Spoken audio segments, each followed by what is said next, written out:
¿Estás libre? Sí. Hasta Cochabamba al 1300. Canal 13. No, Canal A. Paraguay 4268. Paraguay 4268. Al 1300 a mitad de cuadra, ¿no? Sí. ¿Dónde es? Acá a la vuelta. Ah, ¿para allá? Sí. Bueno, déjame acá, no hay problema. Porque no me di cuenta que esto fue tipo así.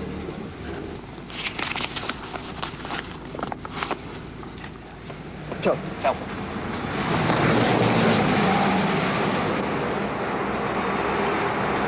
Bueno, una de las últimas notas, despedida de N milímetros.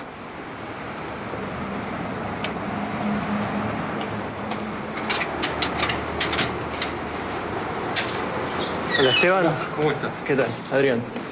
¿Qué decís? Bien. Supongo que todo ¿Eh? muy formal lo vas a editar. Sí, sí, sí. Y no poner... No, esta sí, todo va. Pasa, pasa. Yo te sigo. ¿Cómo andás? Bien. Con un poco de frío. Sí, hace un frío terrible. ¿Esta es tu casa? Esta es mi casa taller. Ajá. Si sabías que venía con la cámara adelante del ojo, lo ordenaba un poco más. No hay problema, mejor así. Bueno, esto es creo que la pregunta que se hace siempre al principio, ¿no? Como uno empieza con el tema de lo que uno trabaja. En realidad fue por hobby, creo. Siempre me gustó sacar fotos, mi padre era fotógrafo y heredé cámara de él, obviamente. Y es lo que me empezó a interesar la fotografía, así, jugando un poco. Después, como todo hobby, se puede transformar en profesión o seguir siendo eso bajo el título de profesión, pero creo que a este momento sigue teniendo bastante de esto del hobby, de la diversión, del hacer por el placer de hacer mismo. Pero bueno, después uno sigue probando, empieza a jugar con otras cosas también. Digo jugar porque ahora cuando veamos las fotos por ahí se va a notar un poquito este aspecto lúdico, podemos decirle. En realidad no tengo nada ordenado cronológicamente porque no hice tiempo.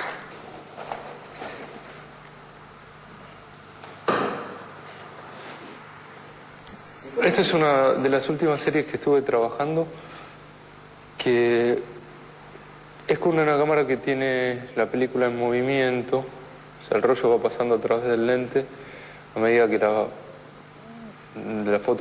la película se va exponiendo. Entonces, en un punto se sincronizan los movimientos de la gente o de los coches colectivos que pasan por delante de la cámara con el movimiento de la película. Entonces, se ven que algunos están fijos, parecen estar detenidos. Es una cámara que tiene un mecanismo así donde el rollo se gira. Se va corriendo en realidad, se va rebobinando a medida que se va exponiendo, digamos. Claro. Es un sistema parecido al de la photo finish de las carreras de caballo, donde se trata de sincronizar justamente el movimiento. Queda un efecto rarísimo, ¿no? Lo que ocurre es que lo que está movido aparece fijo y el fondo que está fijo queda movido. Es una especie también de paneo automatizado, no sé cómo llamarlo. No, la cámara está fija en un trípode apuntando hacia un cierto punto. Es el mismo, el fondo siempre es el mismo, que se va barriendo a través de todo el rollo. ¿Y dónde sacaste esa máquina? No, esa la fabriqué con un lente de 35 milímetros, algunas piezas las mandé a hacer. En realidad era una cámara originalmente pensada para hacer fotografías panorámicas de 360 grados, que la modifiqué para hacer otro trabajo después y últimamente este. En este caso lo que a mí me interesaba era generar una imagen que en cierta forma no podía ser percibida por el ojo humano. Esta cuestión de que la línea, no existe un punto de toma, sino una línea de toma. La cámara es como si se estuviera moviendo a través del espacio. No genera ningún tipo de fugas, o de hecho en este caso el fondo ni siquiera aparece ahí. Desde un extremo a otro de la foto hay 2 minutos de diferencia, o sea, durante el proceso de captación de la imagen se producen muchos cambios en tiempo real que en la imagen van a estar registrados, pero por otra parte hay también desdoblamiento temporal que se registra, porque vemos una imagen de 2 minutos comprimida en una imagen entera que podríamos ver en un instante. Si los mecanismos que utiliza la fotografía los extremizamos a un punto de no reconocer con la realidad, creo que ahí se pone en evidencia este aspecto ficcional que en un punto tiene el medio fotográfico, aunque parece ser el más objetivo quizás de todos los medios de representación. Sí, acá es al revés, la cámara está montada sobre la ventana del coche y yo voy manejando a través de las calles estas que por lo general son las que están, las rutas que pasan por el medio de los pueblos o al costado del pueblo. Y lo que hago es tratar de ir a una velocidad donde se sincronice en el movimiento la velocidad del coche con la velocidad de la película. Bastante difícil. En un punto se puede calcular, sale de cálculo. Después es tratar de acertar. Hay mucho del factor suerte, como te imaginarás, en todas estas fotos. Primero porque no es algo que uno pueda estar viendo en el momento de disparar. O sea, empezás una toma, hay un tiempo muy largo de toma para hacer una toma diurna, donde pueden pasar cosas que uno no puede prever. Por ejemplo, este coche que está acá, que está comprimido porque venía... Ah, yo pensé que era una botella, mirá. No, es un coche que viene en sentido contrario y por una cuestión de, digamos, movimientos relativos se comprime. Claro. En otros creo que se ve mejor, que pasó lo mismo acá, esta camionetita. Eso es impredecible. Yo al principio trataba de que no hubiera coches que se cruzaran desde la otra mano, pero uno empieza a sacar la toma, dobla uno en una esquina y se te cruza. O sea, parte de la imagen está generada por el azar o por lo incontrolable, que, bueno, es parte, o sea, es parte del proceso con que trabajo. En realidad, La Pampa tiene un aspecto metafísico que yo todavía no terminé de entender bien, a pesar de haber viajado bastante. En el sentido de que todos los pueblos parecen ser iguales, todos los montes de eucaliptos parecen ser iguales. Cuando vos estás viajando parece que estás en un continuo déjà vu. Entrás a un pueblito y decís, ya estuve acá, y sin embargo estás a 200 kilómetros y 3 horas después. Esta cuestión de la mínima variación que hay en la arquitectura o en la distribución de las casas, y a pesar de eso la gran semejanza que tienen todos me interesaba como tema a abordar.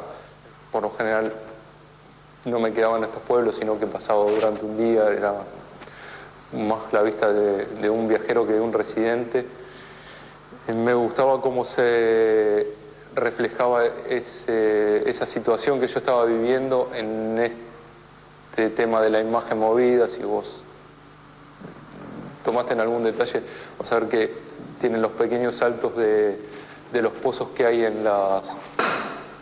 Quizás en esta se ven, bueno, acá es una parte más evidente, de los pozos que hay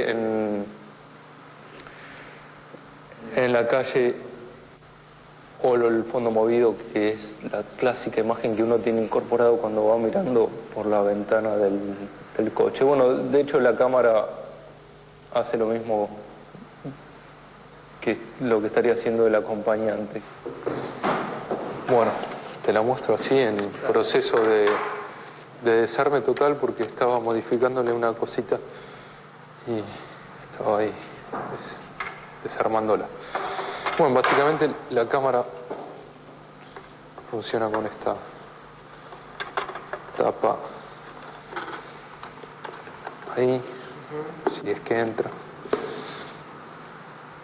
Y la película con este motor se va corriendo en el interior. En realidad acá se carga el rollo, acá se pone la parte perdón, acá el rollo cargado, acá el rollo descargado, y cuando va fotografiando estos rodillos se van moviendo y la película pasa en aquel sentido y se va enrollando. ¿Está siempre abierto el obturador o va No, el obturador está siempre abierto y es una pequeña ranura. Bueno, ahí no se ve porque es muy finita, pero bueno, quizás poniendo algún blanco. Sí, lo veo. Sea una ranura finita. En realidad lo que va haciendo es, esta ranura es poner como si fuera un escaneo sobre la película que va pasando. Claro. Así es como la uso fija sobre el trípode, con la película solamente que corre, para hacer la de las tomas estas de la gente en tránsito,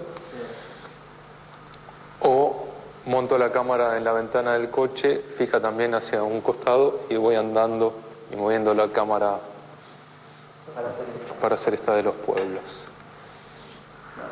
Y para hacer estas nocturnas, que ahí se ven muy mal, se agrega este plato, este engranaje, y lo que hace es, el rodillo no solo al mover la película hace que la cámara vaya girando también en forma sincronizada. Claro.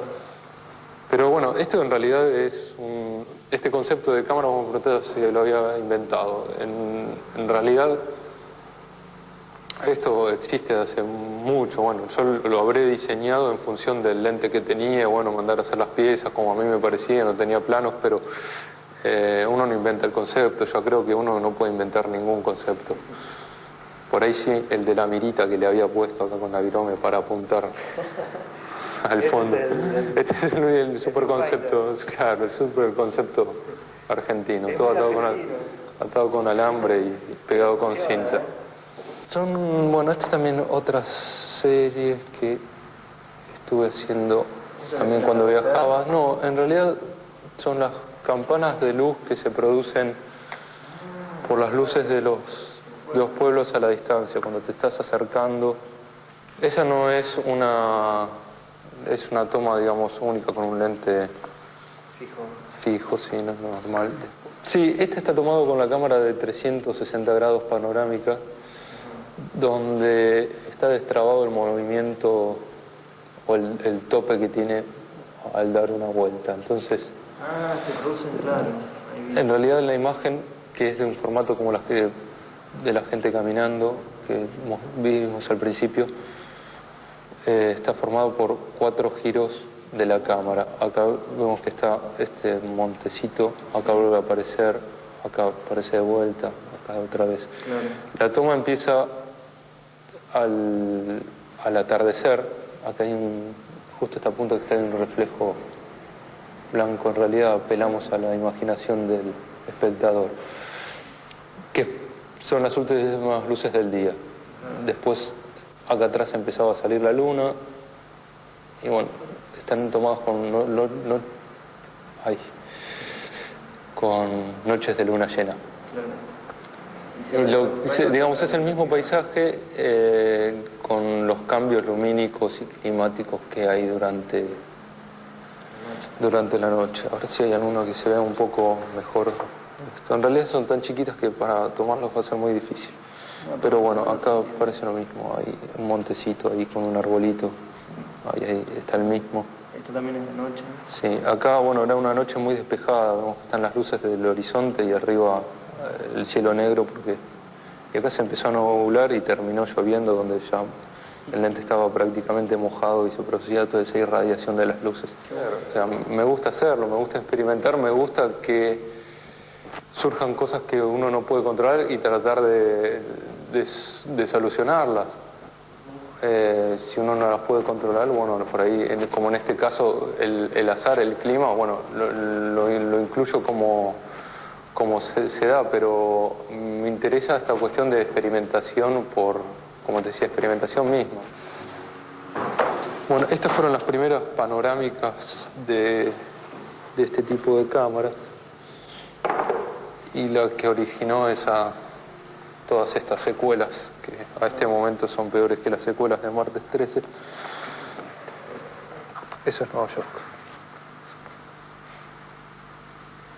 Son súper interesantes las distorsiones que se producen, con los autos, con el movimiento, sobre todo. Claro, hay una cuestión de movimientos de estos. Por ejemplo, Claro, este coche ahí que se alarga, se comprimen o se vuelven dependiendo de la velocidad que tengan. Esta chica, chicos, no recuerdo qué es el que era, que sí, la imagen está tan movido. Es la misma que está acá. Es decir, la cámara empezó a girar, ella venía caminando o él venía caminando y se paró acá. O sea, la misma persona no puede estar en dos lugares al mismo tiempo. Sin embargo, uno lo está viendo una imagen que supuestamente es de un instante al mismo tiempo. Entonces, bueno, acá creo que con estas pavadas uno ve la ficción de la fotografía. Ya que estamos en un contexto así tan informal, te quisiera mostrar lo último que estoy empezando a hacer, que en realidad son pruebas y tómense como tales, de lo último que estoy haciendo, que son fotos aéreas desde barriletes. Creo que acá. ¿Barriletes? Sí, en realidad, de vuelta, ¿no? Surge el tema como una solución a problemas técnicos o económicos en realidad, porque pagar un helicóptero para hacer tomas aéreas es, llamémosle, un problema técnico. Y por otra parte, como excusa para seguir jugando y poder remontar un barrilete a los 30 sin que te digan sos un... Buena excusa, la verdad. Bueno, la idea acá es, de vuelta, trabajar con un poco este tema de la ficción del medio fotográfico. Tienen un cierto aspecto que pueden llegar a parecer maquetas. Sí, parecen maquetas. Pero bueno, cuando uno ve este tipo de imagen con este tipo de desenfoque, supongo que el cerebro, el mecanismo de la visión que tenemos los seres humanos nos está diciendo es algo muy chiquito. No es real.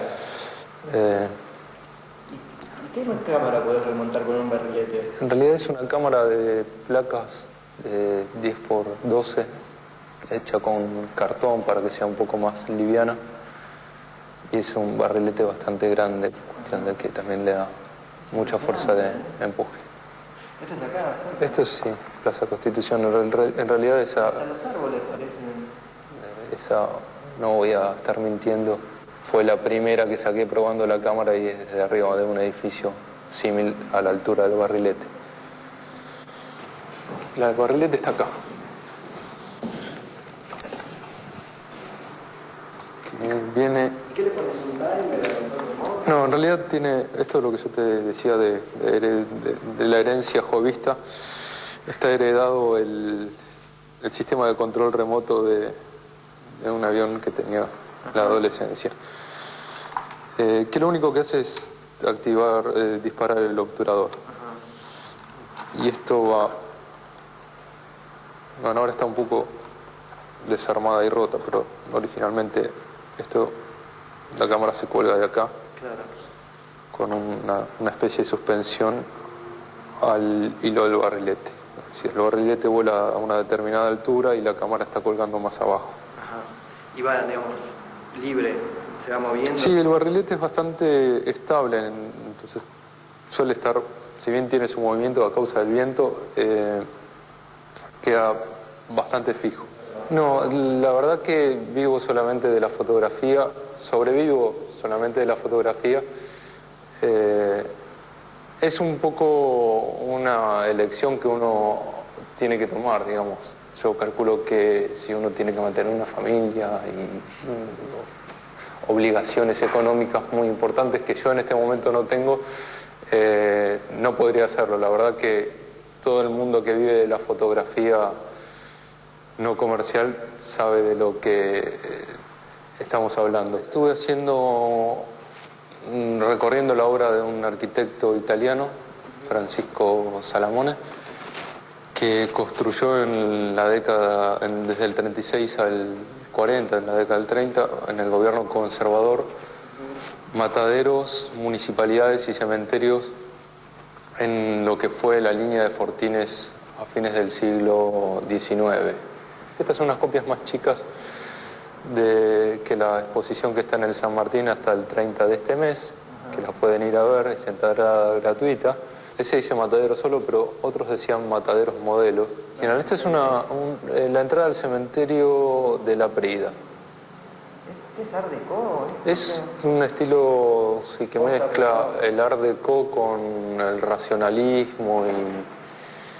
Bueno, en realidad hay muchas teorías de cuál es el... Hay gente que lo liga al cubismo checo, o sea, por ahí es un poco complicado encuadrarlo dentro de un estilo en particular. Pero su gran trabajo lo hizo en La Pampa, en la provincia de Buenos Aires, bajo el gobierno de Manuel Fresco, que era amigo de él, que lo...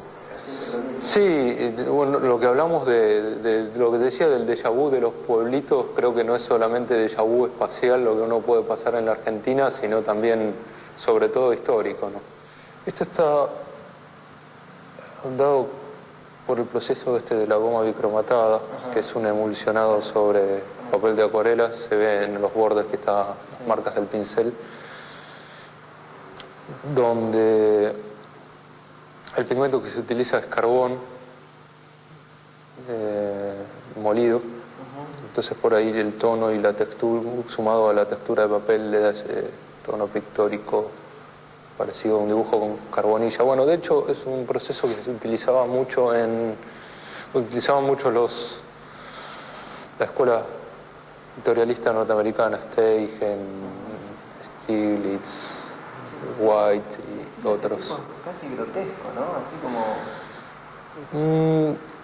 Es monumentalista, me parece, más que de grotesco. Sobre todo en el contexto de la Pampa, donde está todo desolado. Tener en cuenta que, por ejemplo, fuera de escala, ¿eh? el cementerio del Cristo que se veía al principio, el de La Prida, que vos me decías de los conos, tiene 38 metros de altura.